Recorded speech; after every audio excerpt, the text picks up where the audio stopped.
Hello and welcome to Too Long Didn't Read, the show where you catch up on the books that you've been wanting to read but haven't. In light of the new Godzilla movie coming out, I thought I'd begin the pilot episode with a novel befitting the special occasion, namely Project Nemesis, a kaiju thriller by Jeremy Robinson.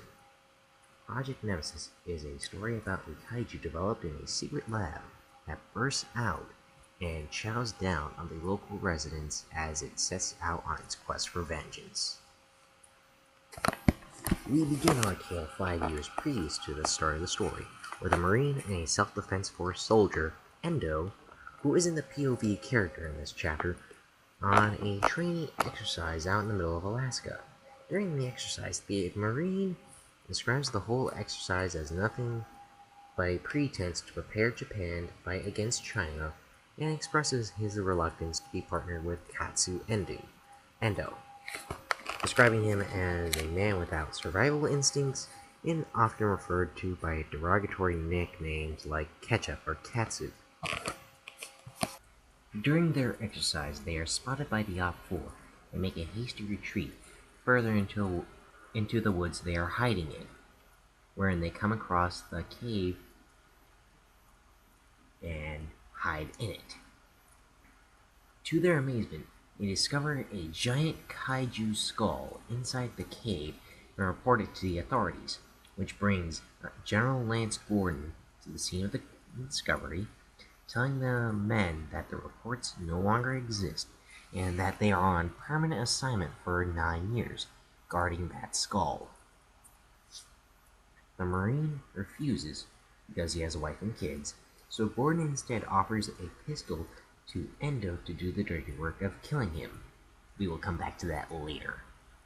We then cut to 2 weeks before the start of the main plot, in which a little girl is coming home to find her mom murdered by her father.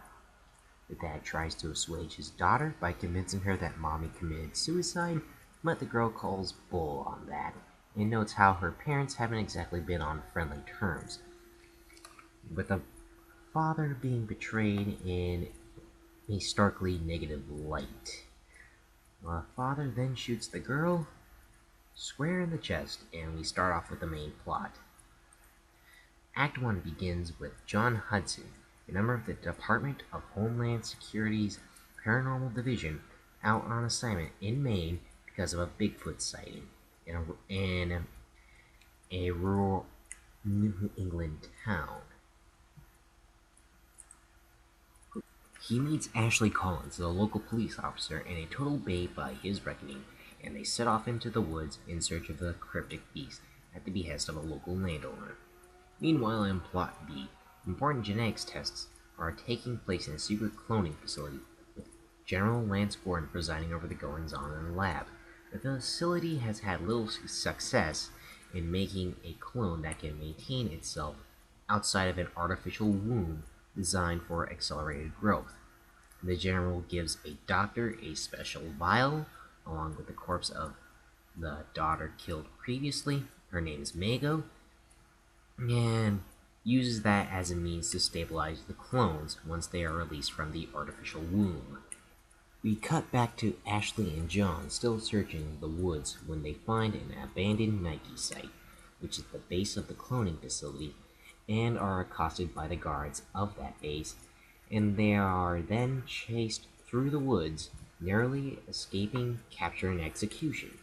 We cut back to Plot B, and we see that Gordon is being prepped for a heart transplant using the cloned Mago as the donor.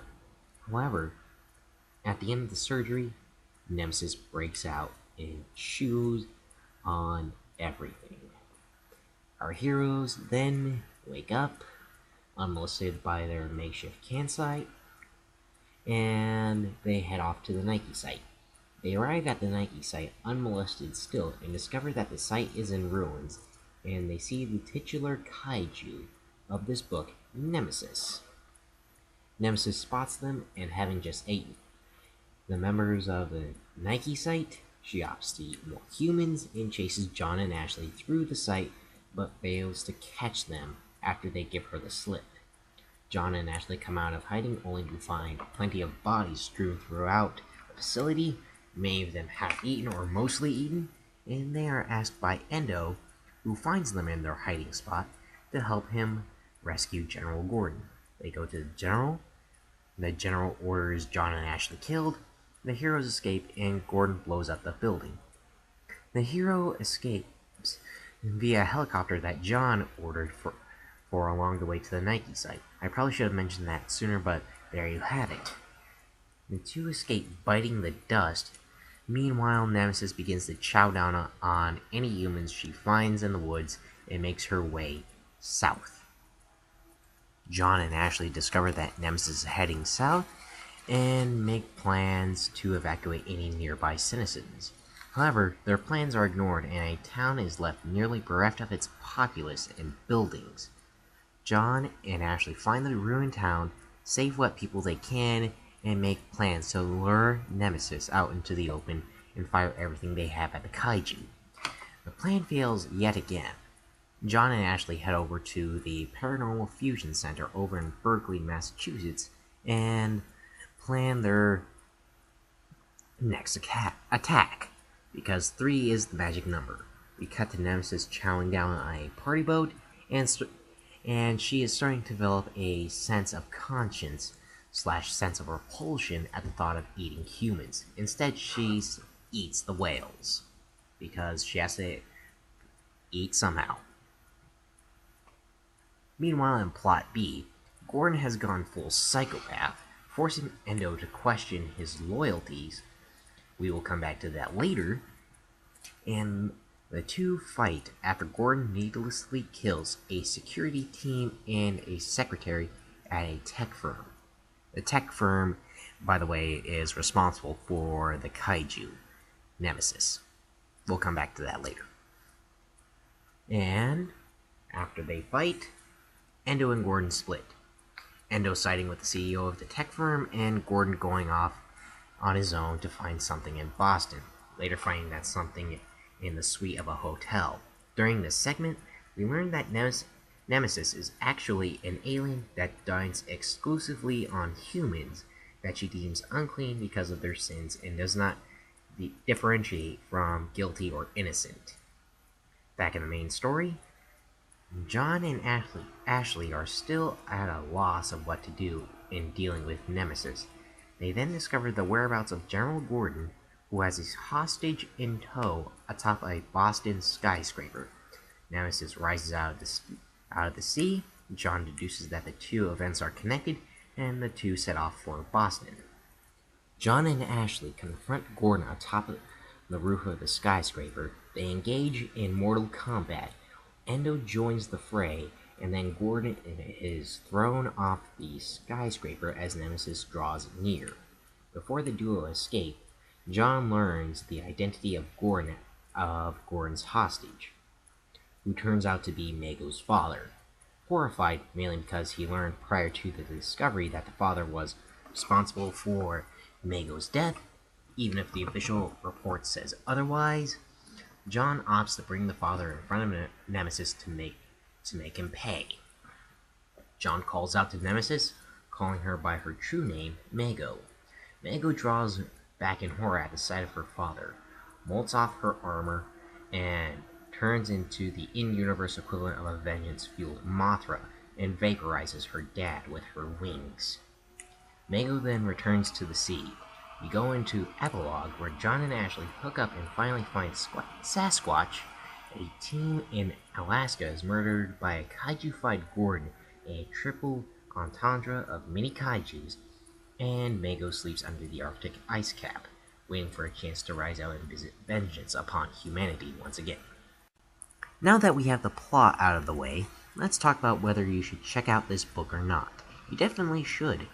The story is fast-paced and action-packed and cinematic in imagery, especially when Nemesis is stomping around. Furthermore, Project Nemesis celebrates kaiju culture, making references to Attack on Titan, Godzilla, Gundam, and plenty of other tokusatsu series. Also, during the kaiju attacks, we are treated to a realistic portrayal of the destruction, thus giving way to how cruel and unstoppable the monster can be. Furthermore, when we are treated to the POV of a despicable person, we can expect Nemesis to show up and just destroy them, however morbid that may actually be. However, with the good comes the bad, and there's plenty to be had with this novel. In no particular order, here are the main problems in Project Nemesis. The main characters are paper thin, and their romance is completely out of left field and not believable, even if they do take time to develop their relationship and recover from the traumatic events of Nemesis's rampage. The main antagonist, Gordon, is one note. The novel starts off like a middling to bad sci-fi movie, and the second act drags itself with chasing and escape after another. And Nemesis is far too cruel. In addition to that, the character of Endo has the most heinous character motivation, and it is mind-boggling how this did not get edited out in the first place.